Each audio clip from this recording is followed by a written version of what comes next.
Wherever he went, he won. In just 4 years, he led 3 teams to championships at 3 different levels: high school, college, and the pros. And along the way, he charmed us all, flashing a smile bright enough to light the city of Los Angeles. Magic Johnson turned a laid-back show-me culture into a college crowd that lived and died with each Laker game. It was a love affair. They called it Showtime.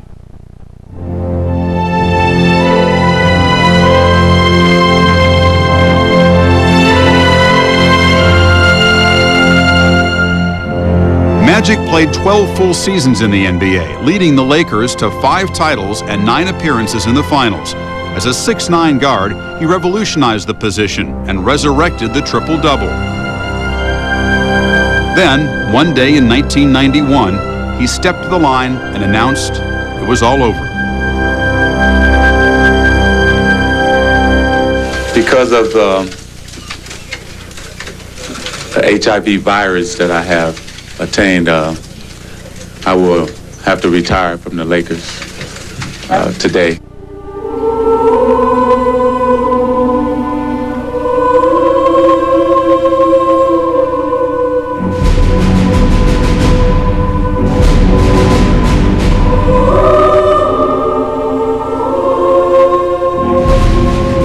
Well, you talk about letting the air out of a balloon, having a crash landing.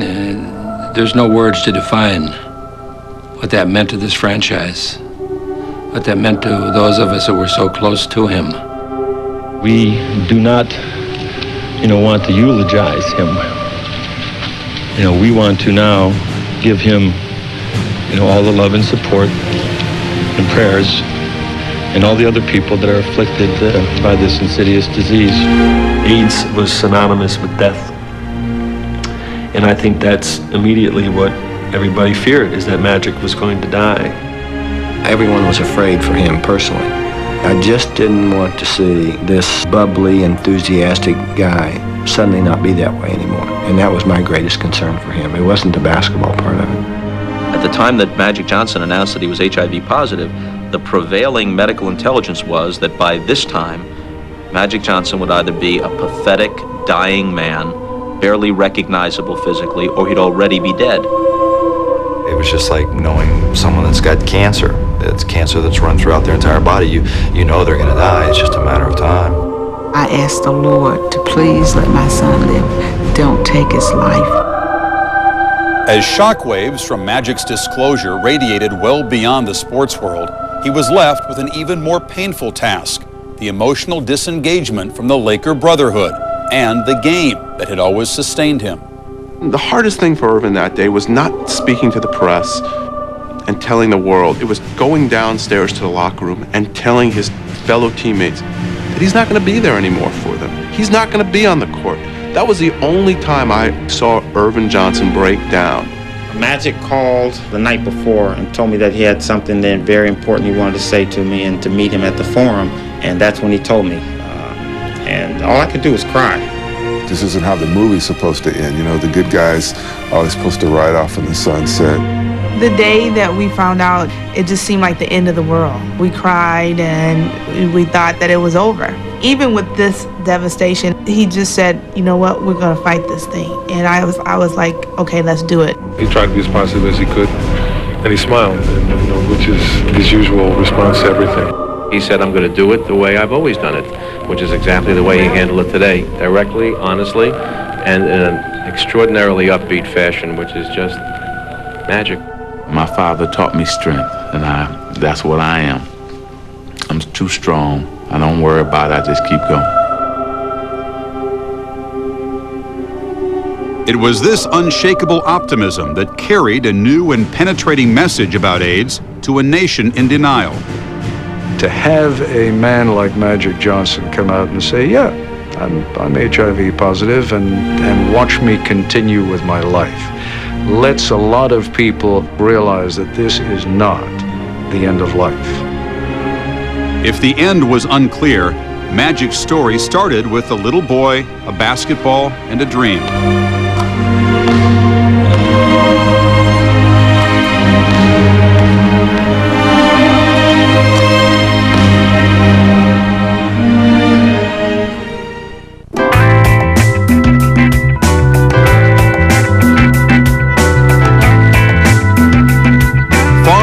ravages of his social disease, he was born in Lansing, Michigan, to Christine and Irvin Johnson in 1959, one of 10 children.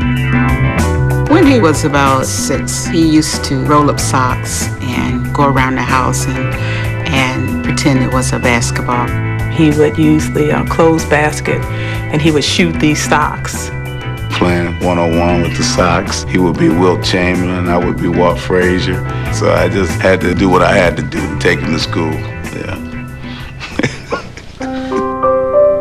The youngest of 4 boys, Irvin rarely felt the luxurious touch of new clothes.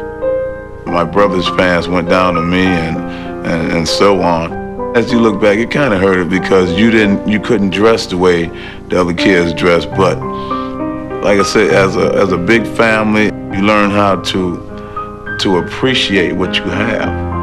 What Irvin appreciated most was not a hand-me-down, but a brand new object. It was round, and one day would fit in his hand like a king's scepter. His dad bought him his first basketball. That was the highlight of his life. If you could see the smile on his face, you would thought it was Christmas. It didn't matter what time of the day it was. He could be going to school to catch the bus. He would dribble a basketball. The neighbors would have to tell him, "Irvin, cut it out."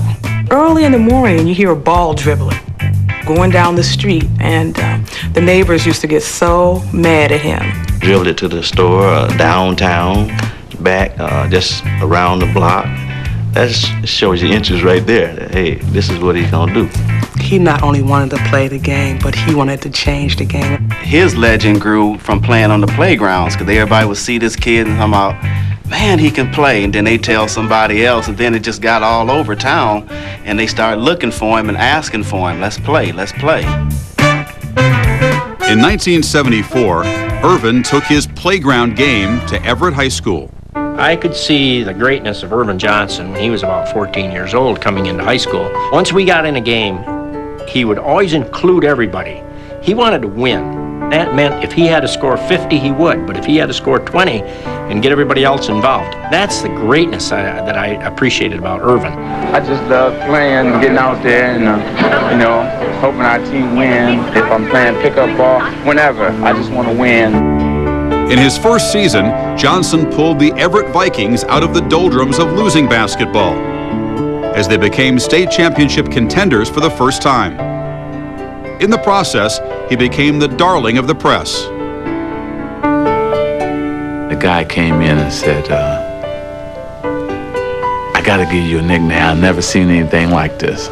And I said, I'm 15 now. I started giggling. All my boys, they giggling too. Like, yeah, okay, yeah, give him a nickname. So he says, somebody's called Dr. J. Somebody has the name Big E. He said, can I call you Magic? Like, yeah, right. So the next day in the paper back home, Irvin Magic Johnson. Dubbed Magic, his fame spread through Michigan. Even if you didn't go to Everett, you knew who he was. All the girls would say, well, can you tell your brother to call me? I'm like, no, I can't tell my brother to call you. There were just things like that, or do you think you could get me some tickets? No, I can barely get my own tickets. He had this huge afro, and his afro had to be in place. He used to ask one of us, because we had so many girls, if we could braid his hair. It had to be picked out and blown out, and it had to be shaped. It had to be looking good. He didn't play with his fro, and so we took good care of him. In his senior year, Magic averaged 29 points and led Everett to where it had never gone. For this team, Everett High School, who really didn't have a history of basketball, to win the state title, it was just like, who's Everett? And all of a sudden, here they are, and they couldn't be stopped. Recruited by over 100 schools nationwide, the hometown hero stayed put and attended Michigan State. He wanted to be a guard from day one, even though he was 6'8". This first game, he scored 7 points and had 7 turnovers, and there were people that said, well, Judd is ruining Magic Johnson, playing him out of position. But Magic quickly adjusted to his new position, and by mid-season, the Spartan stood in the glare of the national spotlight. That's what I remember about Michigan State. The fact that we got a chance to change college basketball in a sense, and we did it with style and flair. He had an unbelievable basketball IQ. He was the leader. He was the take-charge guy from the day he walked on the court. As Michigan State's resident basketball genius, Magic had clearly found a new home. He also found Cookie, his future wife. We totally fell in love at first sight. I had a boyfriend at the time, and when I decided to go to Michigan State, he's, no, you can't go to Michigan State. I'm like, why can't I go to Michigan State? You know, he's like, you're gonna meet Magic. You're gonna meet Magic and marry him. And that's the truth. That's a true story. And at the time, I had no clue who he was. He had the whole world at his feet at 18. He became two different people. When he was with me, he was Irvin. But the minute we stepped outside that door, he became Magic. And I didn't like Magic that much. But Johnson's Magic side prevailed in 1979 as the Spartans improved each game. Soon they would face the ultimate test, the run for the national championship.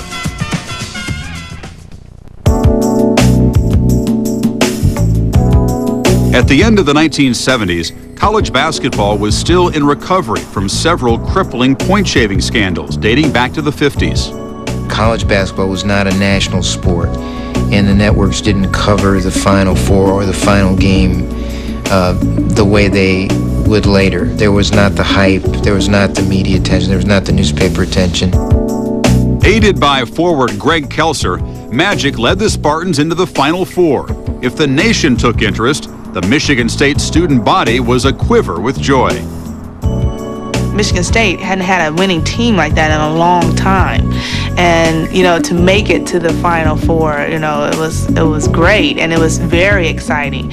I mean, it was the tension on campus, it was just like, you know, about to boil over. Meanwhile, across the southern state line, Larry Bird's Sycamores of Indiana State savored their unbeaten season. We were totally shocked. I mean, we'd watched them all year long coming along, and we kind of thought, you know, well, as soon as they get to the tournament, then we'll find out the real thing. And somehow they just kept winning. Michigan State wasn't a drop kick then either. I mean, back then it was believed that Magic was great, but he couldn't shoot.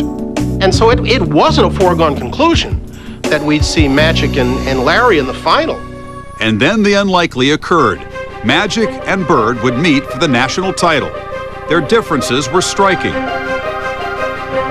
When Larry Bird played against Magic Johnson in the 1979 NCAA finals, you would have thought that there couldn't be two people less alike in the world. I did not like Larry Bird, he didn't like me, because we were both going after the same thing. I wanted to be the best, and he wanted to be the best. So it's like two old gunslingers saying, meet me out front. And, you know, only one could survive. All of a sudden, you had a college basketball game that felt like a heavyweight championship fight. This thing picked up momentum and picked up momentum, and here you had this jazzy kid from East Lansing and the hick from French Lick, and one kid with a team of 4 players that you knew wouldn't be able to get a pickup game as soon as the tournament was over. And then this team that had to be flashy because they had to keep up with Magic. It was Ali Frazier. It's all it was. As it turned out, they were ebony and ivory twins. They were the same guy. They were small town guys who grew up on their local hard courts, where they could spend 5 hours, 7 hours a day just playing basketball, and the only thing they cared about was winning the game. I see Michigan State play the Russians on cable TV. A lot of my teammates were over at my apartment watching the game, and after we watched, I don't know, more than half the game, I said, Michigan State's the best team in the country. They're going to win it all this year. Bird's idle prediction proved all too real. Magic flew over the Sycamores, scoring 24 points, while a beleaguered Bird remained on the ground. Magic had a tremendous advantage of guards of that era, and even guards of today, is that he could see the whole court. He could see over people because of his height, and then his great ability to handle the ball and pass. He could just do more things because he was a 6'8" point guard. Magic was just mind-boggling to me, the way he'd get the ball off the board and dribble it up and make the play, and it seemed like he had his hand in everything.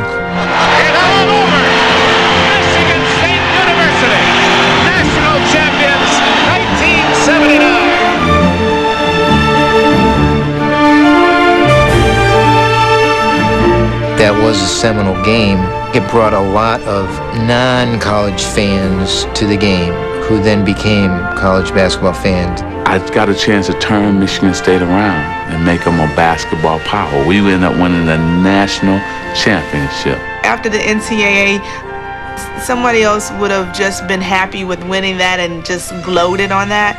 And it only took him that long to say, oh, okay, I'm moving on to the next step, and I'm going to take this other place to the next level. With the stage set for a new era, two players would dominate national attention for the next decade. The Magic Bird college game changed the NBA and colleges. It made the Final Four so popular, and then it totally turned around the NBA because that's where the show was going next, and it was Magic leading the way. It was big then because it was the highest rated college basketball game of all time. If you wrote this, if you scripted it and then tried to make it a movie, people would say, hey, it's too cliched. But in real life, we really embraced it and loved it. The league needed that. The NBA at the time, struggling, doesn't begin to describe where the NBA was. We hoped the glow that attached to their season would attach to us. The rumors say that you played your last college game and that you're heading away from Michigan State. The rumors were fact.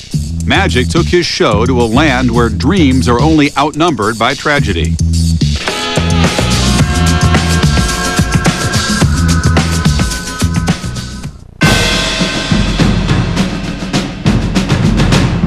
Torn by nearly a decade of violence, drugs, and shoddy play, the NBA looked desperately for someone to lead it out of the wilderness. Help came out of the East, bearing gifts. The Los Angeles Lakers select Earvin Magic Johnson, Michigan State, 6'8", 200 pounds.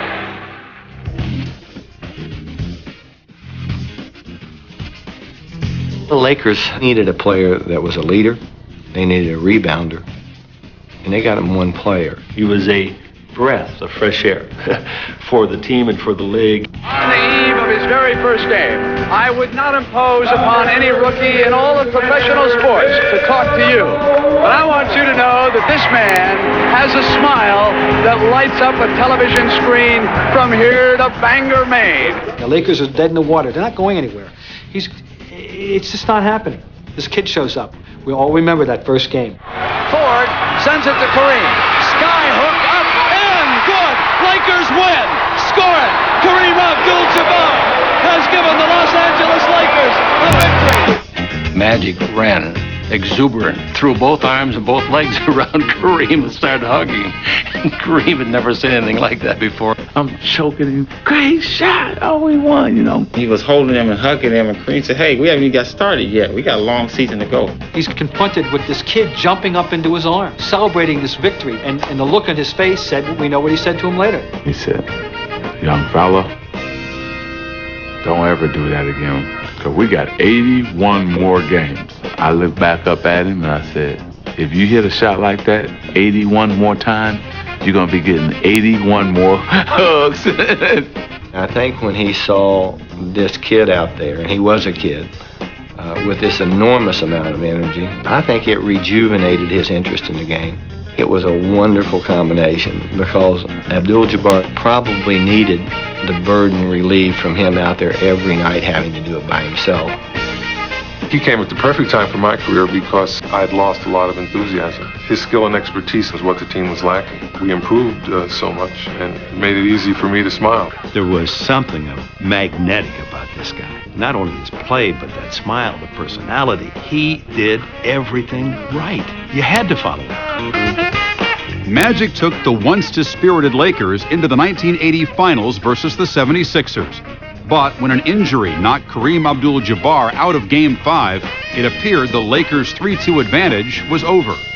I think the Sixers felt that the game was like practice. Obviously, they were going to win. I mean, you can't come to Philadelphia and win without Kareem. So you could play Magic at center. You can do anything you want. We just wanted to go out and compete. Winning was the last thing on our mind. So when we come out to the center court, Magic steps into the center, and I think it shocked Philadelphia. Magic played brilliantly, dealing 7 assists, grabbing 15 rebounds, and scoring a season-high 42 points.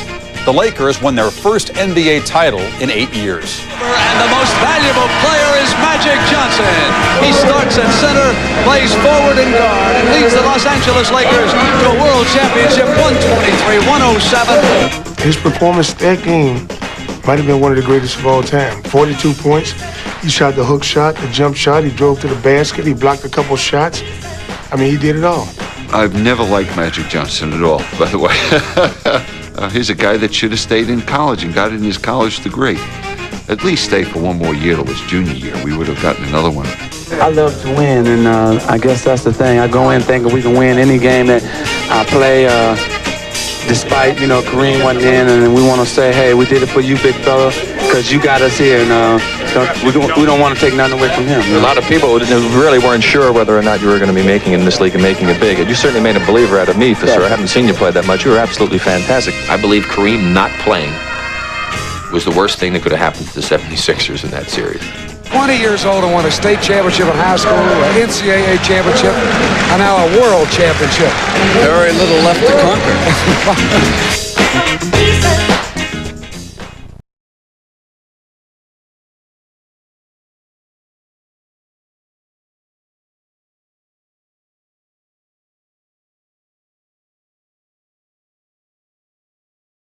Rookie season, Magic had roused a basketball town that was slumbering.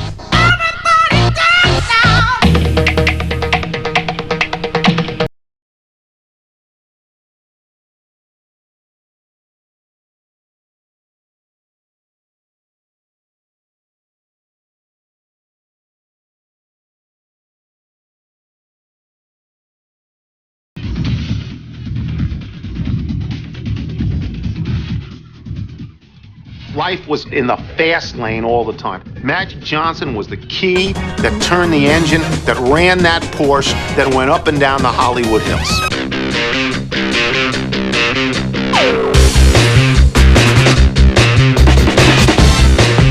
We wanted some razzle-dazzle, a Showtime team. Magic was perfect for that. He was born for that. Playing in the Forum was, I guess, like an audition in Hollywood. I remember before I became a Laker, competing against them, it's like when they stepped out on the court. It was just instant entertainment. You had to walk past rows of stretched limos in the parking lot. It was like the Academy Awards every night. Every Hollywood celebrity wants to be a famous athlete. How about Fletch? Well, let's take a look. He is 6'5" with the Afro 6'9". It could happen only in Los Angeles, where all the great stars came out all the time. The whole L.A. deal, Jack Nicholson, Diane Cannon. You knew you were watching something that doesn't happen all the time. You just knew it. You just knew you were in the presence of greatness, and you relished it.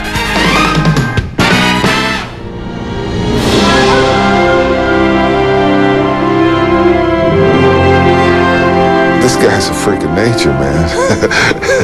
To be 6'9" and handle the ball the way he can handle it.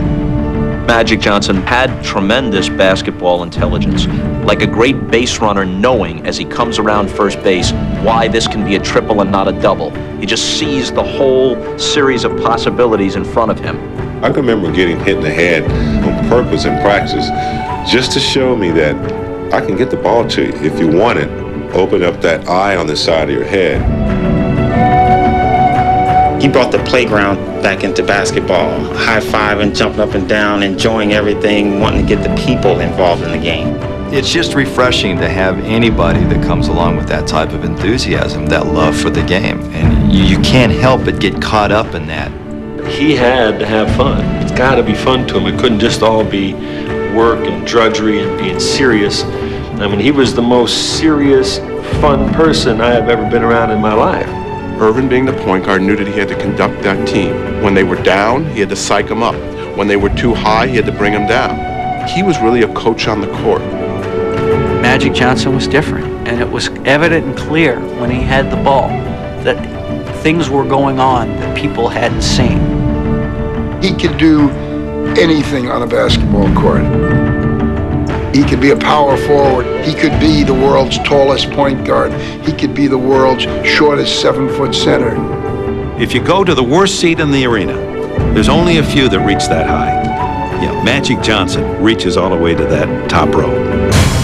But if anyone could dim Showtime's dazzle, it was Larry Bird and company. 3 times in 4 years, the NBA's 2 leading lights met in the finals, and the heat generated by their rivalry was felt across the nation. The Lakers and the Celtics really didn't like each other, and it kept fans attracted to it. It kept fans enthralled. And the fact that every time they were asked to perform, Magic and Bird really did, only heightened it. It was the East Coast versus the West Coast. Celtic pride versus Laker tradition. It was Bird versus Magic. The most hellacious competitors going at each other. They'll kill each other out on the court. Whatever it takes to win. Magic always needed that. We needed each other. We made each other get better and better. We made each other have to go practice in the summertime because I knew Larry Bird was shooting 200-300 jumpers a day. So that made me have to do it.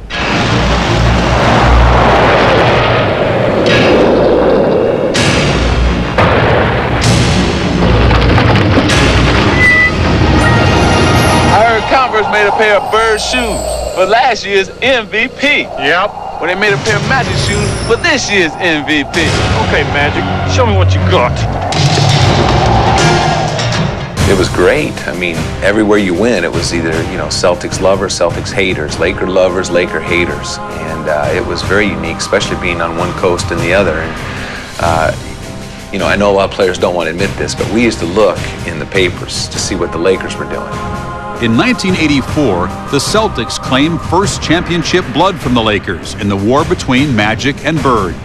While the Boston Stars' 27-point average lifted his team to a 7-game victory, Johnson made ill-advised decisions in the closing minutes of the fourth quarter in overtime losses in games 2 and 4. Every year, that was the talk. We're going to get Boston this year, and I think it became even more so in '84. We had them on the ropes, and it turned out to our dismay. And I always remember sitting in Boston Garden in the shower with Magic, and we were like, man, we had that, but you know what? The fun thing about this rivalry and this game is that there's always next year. In 1985, LA beat Boston in 6 games. The interior private war between Magic and Bird shed no light on who was better. Johnson recorded a pair of triple-doubles and dished out a finals record 84 assists, while Bird averaged 24 points. It wasn't easy stopping Showtime, They say when they got running, there wasn't a whole lot you could do. When they got out and got in their groove, it was just racehorse basketball at its best. And Magic was just a great guy in the middle of the break, making great decisions, keeping pressure on your defense all the time. With their head-to-head championship series tied at 1 series apiece, Magic and Bird played the rubber match in 1987. The Lakers trailed by 1 in the closing seconds of Game 4, when Johnson took matters into his own hands. I'm dribbling, now the clock is going down. And so I just faked like I was going to go baseline, went to the middle. McHale and Paris jumped out at me. So I was like, the only shot I could shoot was a hook shot. So I let it go. Left goes Magic. He's got it. 5 seconds left. Magic down the middle. Just what I thought. A hook shot at 12. Good! 2 seconds left. The Lakers take the lead. Magic's just a great basketball player. He's the best I've ever seen. Unbelievable. I don't know what to say. If he doesn't make that shot, the series is tied 2-2. If the Celtics win at home in Game 5, they take a 3-2 lead back to LA, and they just need to get 1 of the remaining 2 games. And they might well have done it. That's the biggest basket of Magic Johnson's career. The Lakers went on to win the title in 6 games. They repeated the next year, and in 1989 closed out the 80s, losing to Detroit in the finals. By 1991, Magic had eclipsed Oscar Robertson's all-time assist record and had joined Bird as a 3-time MVP. Thanks to Johnson and his East Coast antagonist, the NBA was never healthier. When SportsCentury continues, Magic Johnson struggles to find himself after being stricken by the most abhorrent disease of the 20th century.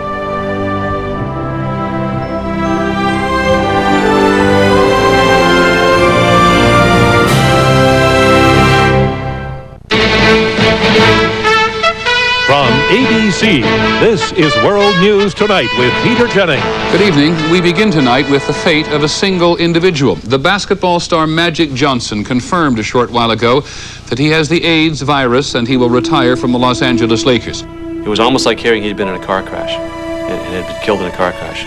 It was that kind of a shock. Magic's going to die. When it became clear that Johnson's life was not immediately at risk, the public focus shifted from the candor of his announcement to the cause of his condition. Magic's image did not bear up under this new light. Magic Johnson was not a hero. He admitted his lifestyle, and anybody with that kind of lifestyle really isn't a hero. Here we were glorifying him when he was coming out saying at that time that he had HIV and that he had been very unfaithful and had put himself, his own interests, over his family's. I lost some respect for him for that. There's a lot of bad things. There's like, the parties and the girls and, whatever, all that. Most of that time, I wasn't here, and that's why I wasn't here. His partying had always been legendary, frankly. Magic was such a good guy, such a nice guy. He was almost like a Babe Ruth, and a lot of things that happened off the court just weren't written about. There was a room at the Forum, sort of a side room that belonged, it was like a sauna room. And that room kind of belonged to Jamal after games. And, he'd have women come in after the games and unwind that way. But when Jamal retired, that room got bequeathed to Magic. And so Magic would have his guys, from what I understand, kind of find a woman in the audience who kind of suited him, or he had some woman who was coming to the game, and they would meet him in this room after the game. And Magic, he would always be the last guy in the locker room. Always have a smile on his face. There's an infidelity in pro sports. There's I think, an acceptance that is really disturbing. Because these guys are so-called superheroes, they're supposed to be superheroes sexually too. I mean, that's just the way life is. I mean, women are attracted to athletes, women are attracted to good-looking men, women are attracted to guys who got money. That's just normal. But for some reason, athletes get all the blame for everything that bad happens in the world. Yeah, it's out there. A sense of entitlement, a sense of sex as part of the spoils of fame through athletics. What his situation did was it opened the eyes to everybody else in the league, and I think everybody who's living that type of lifestyle. Johnson struggled to explain away his infidelities on national television. Sex in an elevator? Different women have different fantasies, and you wanted to make sure they reached their fantasies. That was my thing. But I mean, you were Magic Johnson. Like I said, women have different fantasies. Some want to be with 2, 3 at a time. One time I had 6 at one time. That's just 6 women. 6 women. Now, was that their fantasy or your fantasy? That was both. Probably mostly mine. His sort of intimation that somehow he had been victimized by a woman or women. He basically said, hey guys, I'm telling you, keep it in your pants because otherwise this is what happens. Well, that's not, that's simply not true, and it conveyed a guilt onto some unseen woman, and I felt that was unfair. I think Magic made a lot of mistakes off the basketball court and knows that he made a lot of mistakes off the basketball court and tried to justify them, tried to rationalize them, tried to talk them away, but that was not his strong suit. But civilian clothes didn't quite suit Magic. His game hadn't changed. His physical strength was uncompromised, and his will to win remained firm. 3 months after announcing he was HIV positive, he took the floor at the 1992 All-Star Game. But it wouldn't be a smooth return. There were players like Karl Malone, like Mark Price, who weren't sure that it was safe for Magic to play. They didn't know what the risks were for playing with somebody who had the HIV virus. But I think Magic Johnson overpowered that tension with his great joy, and you could see it in his face, getting out there and playing. In typical Magic fashion, he would own the day, scoring 25 points and winning the MVP. Three-pointer, yes! Oh, my! Seeing everybody embrace Magic at the end of the day, I think that did a lot for people's understanding and awareness of HIV. He comforted other people and said, don't worry about me, I'm gonna be fine, I'm gonna deal with this. And he was still Irvin Johnson. He was not, broken by this. The reaction to Magic at the All-Star Game and a gold medal performance in the Olympics that summer convinced Johnson to rejoin the Lakers the following preseason. When he wanted to come back, there were people talking about whether they could play against him. There was a great debate. If I get in collision with a guy, it don't have to be Magic. It could be Joe Smoke. But the fact of the matter is, if you got the AIDS virus, it'll be hard for me to play as hard as I'm capable of playing. And if people can't respect my decision, that's tough. Magic's return ended before the regular season began. Magic Johnson is retired from basketball again. This time he says he will not change his mind. Johnson's decision to retire again appears to have been influenced very much by what has happened in the intervening month. In 1994, Johnson grew restless from the game of basketball and accepted an offer to coach the Lakers. Magic went into coaching because he always felt that I think, even as a player, that I can change it. He could always control it as a player. I can change it. I can make us win. I can make this play work. I can make him a better player. Don't worry, I can handle it, because he was in control of it. I was going to dictate it. I'll take care of it. And then when he became a coach and he put that responsibility in the hands of immature, not as talented players, it probably was very frustrating for him. I don't think at that time he was properly prepared. And of course, we lost 10 games in a row.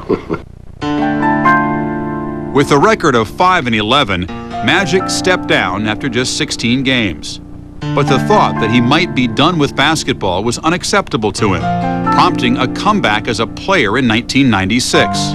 32 games later, however, he knew that the curtain had rung down on Showtime. It took away a little bit from what he had accomplished. It wasn't just a matter of coming back once and having it not work out. It was coming back, retiring, coming back, retiring, coming back, retiring. Even if he wasn't doing it, he was talking about it. I don't think there's any question that had he not done the seesaw thing, that he would be held in higher regard. Once he quit, he should have stayed quit, because to come back even after he did was such a distraction, and he should just be Magic and be an ambassador, but he couldn't. And then he started his TV show. And that was a nightmare. Live from Los Angeles, it's the Magic Hour. Even when he engages in something that is an abysmal failure, like his late-night television program, which only lasted a couple of months, he seems to be having fun doing it. Not very good at it. You know, that's why I don't play basketball, and he shouldn't try to do late-night shows. As Magic's public persona grew increasingly strained, he took his attention elsewhere, soon becoming the most potent voice in the HIV community. He is a hero in the subsequent life following his disclosure of HIV infection, in putting his effort, his money into the cause. He chose to turn a stumbling block into a stepping stone, a minus into a plus, to use the platform of his pain and celebrity and turn pain into power. I mourned the loss to the game. And then I thought that when he went out and talked about it and told people don't do what I did, that he was reminding us of something that was very deep, and that is that in all of us, our self-destructive impulses live right alongside those things we're most proud of. I wanted to help other people. I knew that there was a lot of people living like I was living, so maybe hopefully I could save some people's lives. They needed a spokesperson. They needed somebody to really fight and stand up and talk about it and work hard for the whole HIV and AIDS community. I've done that, and I will continue to do that. Johnson continues an active and productive life thanks to breakthroughs in AIDS research. When Irving was diagnosed, we only had a couple of medications to use against HIV, and those were not powerful drugs. So at most we were prolonging lives by a matter of months, not years. His virus, with minor exceptions, has been totally controlled, and that his immune system is many times better than back in 1991, and consequently you see a very healthy man. Beyond the political and social circumstances of Magic's disease, he will be remembered as a basketball player of a rare quality. The thing that characterized his game was a Greek word called enthusiasmos, the gift of giving the best with enthusiasm. That's what he did every game. I thank him for spreading the court out and making you go, did you see that? I thank him for making team bigger than I. It's not like that now. He taught me how to run my VCR because you never wanted to miss a Magic game, you know? His utter exuberance in playing the game was contagious. Changing venues from passing lanes to Wall Street, Magic had turned himself into a new kind of role model. His real estate company develops property in minority neighborhoods, and his movie theaters rank among the most profitable in the country. I'm so used to winning, I don't know nothing else. And I knew nothing else back then. He hates to lose. He hates to lose at anything. They may be better players, but they'll never be better winners. And that's what my whole goal was to win. Of all the nicknames, probably as good as any is Magic Johnson. Magic is exactly what he was. All we can hope for as we go through that new millennium is that there'll be a Magic Johnson there for us. He works out at dawn, drinks a cocktail of 3 drugs twice a day, and tells us the AIDS virus is all but gone from his blood. As if to prove it, he plays in quality pickup games with the same fire he displayed at the Forum. Irvin Johnson will never get basketball out of his blood. For ESPN Classic Sports Century, I'm Chris Fowler.